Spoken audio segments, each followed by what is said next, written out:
اعوذ باللہ من الشیطان الرجیم بسم اللہ الرحمن الرحیم یا ایھا الناس اے لوگو وعبدو عبادت کرو ربکم اپنے اس رب کی الذی جس نے خلقکم پیدا کیا تم کو والذین من قبلکم اور ان لوگوں کو جو تم سے پہلے تھے لعلکم تتقون تاکہ تم پرہیزگار ہو جاؤ۔ یا ایھا الناس اے لوگو، اس میں تمام لوگ شامل ہیں، وہ بھی جو اس آیت کے نزول کے وقت موجود تھے اور وہ لوگ بھی جو بعد میں آئیں گے، قیامت تک آنے والے لوگ اس میں شامل ہیں۔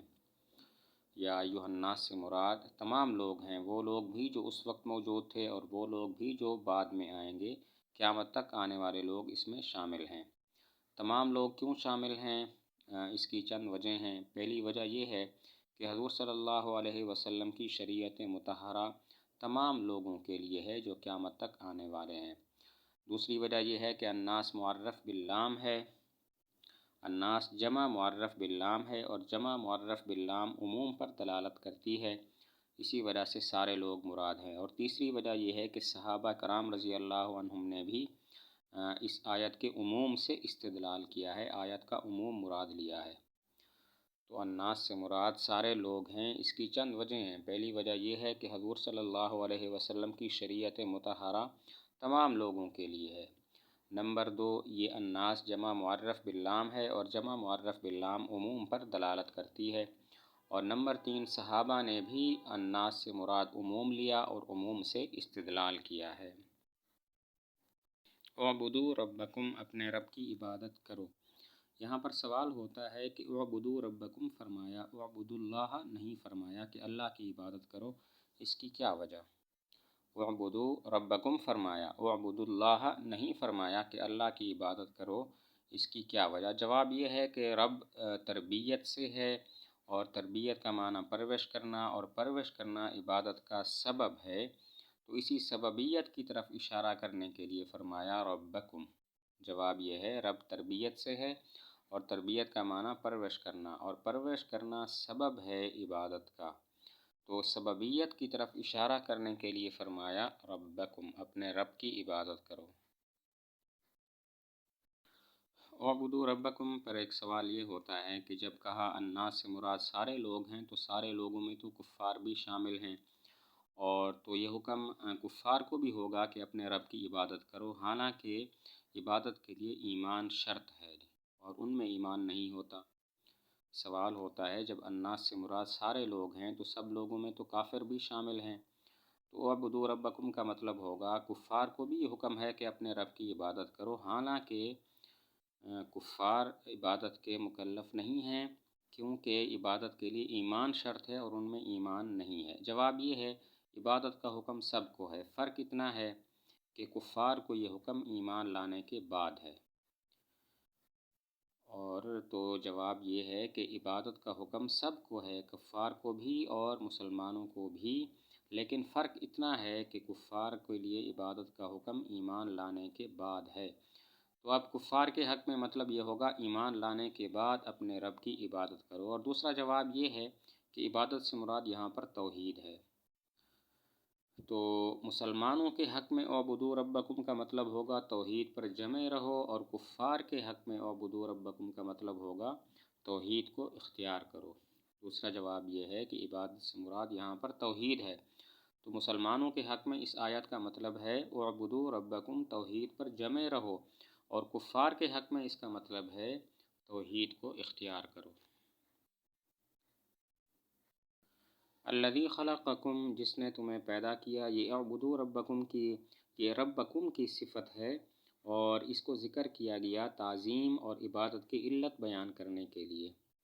الذی خلقکم یہ ربکم کی صفت ہے، اور اس صفت کو ذکر کیا گیا ایک تو تعظیم کے لیے اور دوسرا عبادت کی علت اور وجہ بیان کرنے کے لیے کہ اپنے رب کی عبادت کرو اس لیے کہ اس نے تمہیں پیدا کیا۔ باقی خلق کا معنی ہوتا ہے کسی چیز کو بغیر نمونہ کے پیدا کرنا، بغیر مثل کے پیدا کرنا۔ خلق کا معنی ہے کسی چیز کو بغیر مثل اور بغیر نمونہ کے پیدا کرنا۔ والذین من قبلکم اور ان لوگوں کو پیدا کیا جو تم سے پہلے تھے۔ اب یہاں پر سوال یہ ہوتا ہے کہ فرمایا اپنے رب کی عبادت کرو جس نے تمہیں پیدا کیا، حالانکہ کفار تو نہیں مانتے تھے کہ ان کا خالق اللہ تعالیٰ ہیں، تو پھر الذی خلقکم کیوں فرمایا؟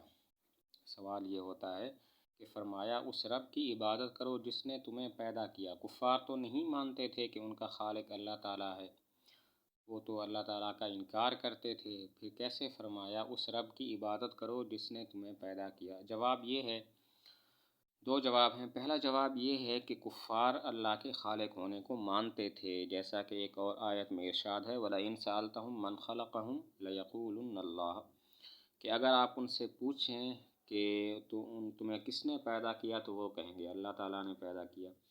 تو کفار اللہ تعالیٰ کے خالق ہونے کو مانتے تھے، اسی وجہ سے فرمایا الذی خلقکم۔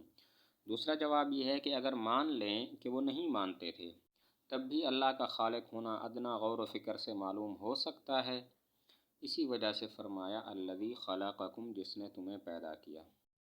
پہلا جواب یہ ہے کہ کفار اللہ کے خالق ہونے کو مانتے تھے، جیسا کہ ایک اور آیت میں ہے وَلَئِن سَأَلْتَهُم مَّنْ خَلَقَهُمْ لَيَقُولُنَّ اللَّهُ، اگر آپ ان سے پوچھیں کہ انہیں کس نے پیدا کیا تو وہ کہیں گے اللہ نے۔ وہ خالق ہونے کو مانتے تھے، لہذا الذی خلقکم کہنا درست ہوا۔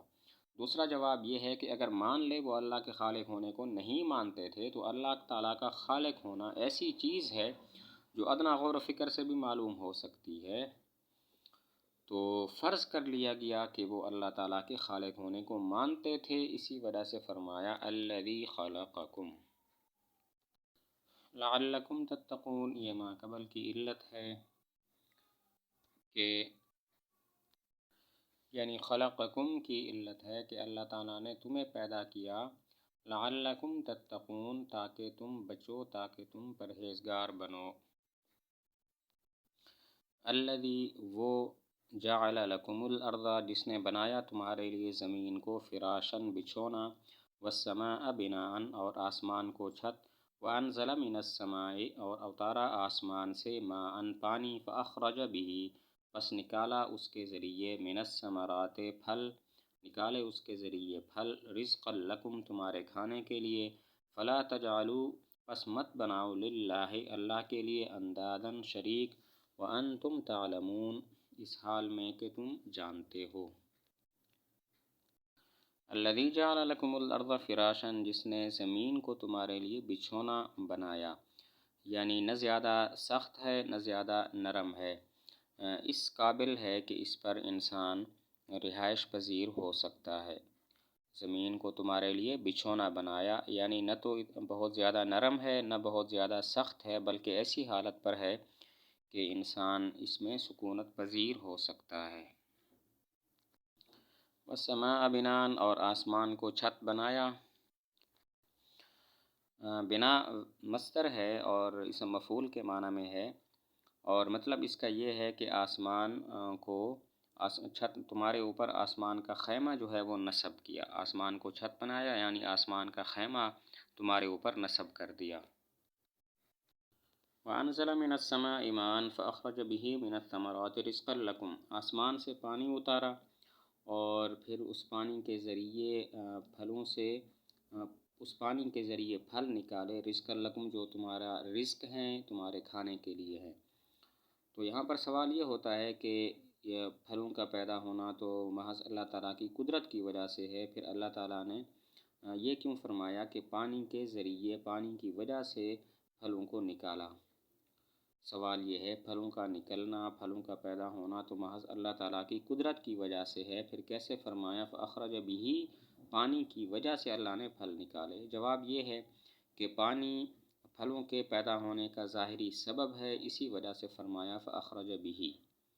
جواب یہ ہے کہ پانی پھلوں کے نکلنے کا ظاہری سبب ہے، اسی وجہ سے فرمایا فَأَخْرَجَ بِهِ، پانی کے ذریعے، پانی کی وجہ سے نکالے۔ فلا تجعلوا للہ اندادا، اندادا ندن کی جمع ہے بمعنی ضد اور مثل، معنی ہے اللہ تعالیٰ کے لیے ضد اور مثل نہ بناؤ کیونکہ اللہ تعالیٰ مثل سے پاک ہیں۔ اندادا ندن کی جمع ہے بمعنی ضد اور مثل مقابل، مطلب ہے اللہ تعالیٰ کے مقابل، اللہ کے ضد اور مثل نہ بناؤ کیونکہ اللہ تعالیٰ مثل سے پاک ہیں۔ وَأَنْتُمْ تَعْلَمُونَ، حالانکہ تم جانتے ہو، یہ لا تجعلوا کی ضمیر سے حال ہے، یعنی تم اللہ کے لیے شریک مت بناؤ اس حال میں کہ تم جانتے ہو۔ اب یہاں پر دو سوال ہوتے ہیں۔ پہلا سوال یہ ہے کہ تعلمون فعل متعدی ہے جو مفعول چاہتا ہے، یہاں پر مفعول کو ذکر کیوں نہیں کیا گیا؟ پہلا سوال یہ ہے کہ تعلمون فعل متعدی ہے جو مفعول چاہتا ہے، یہاں پر مفعول کو ذکر کیوں نہیں کیا گیا؟ جواب یہ ہے کہ یہ فعل متعدی بمنزلہ فعل لازم کے ہے، اور انتم تعلمون کا مطلب ہے تم اہل علم اور اہل عقل و دانش ہو، کسی مفعول کے ساتھ تعلق کا یہاں پر لحاظ نہیں ہے۔ جواب یہ ہے کہ یہ فعل متعدی بمنزلہ فعل لازم کے ہے، انتم تعلمون کا مطلب ہے تم اہل علم اہل عقل و دانش ہو۔ دوسرا سوال یہ ہوتا ہے کہ انتم تعلمون جب حال ہے تو حال تو قید ہوا کرتا ہے، تو اب اس کا مطلب یہ ہوا چونکہ تم اہل علم اور اہل عقل و دانش ہو اسی وجہ سے شرک مت کرو۔